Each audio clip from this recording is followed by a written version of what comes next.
আজ আমি তোমাদের করে দেখাবো কলমি শাক রান্না। বাজার থেকে কলমি শাক নিয়ে আসার পর প্রথমেই আমাকে কলমি শাকগুলো ভালো করে বেছে নিতে হবে, আর মাথাগুলো রেখে ভেতরের ডাঁটাগুলো একটু বাদ দিয়ে নিতে হবে।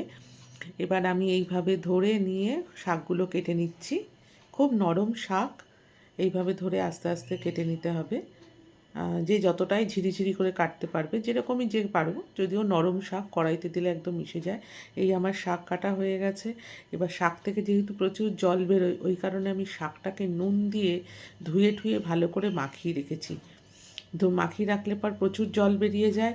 এই আমি কাঁচা লঙ্কা, কালো জিরে, শুকনো লঙ্কা, একটু রসুন থেতো করে তেলের উপর দিয়ে দিয়েছি।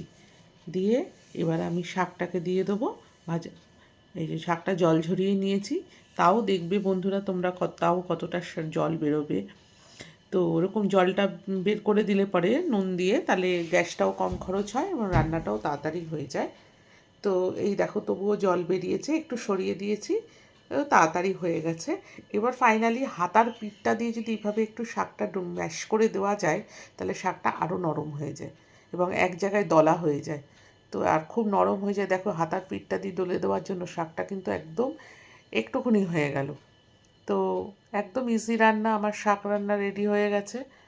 এবার এর সাথে ভাতের সাথে খেতে কিন্তু দারুণ লাগে শাক।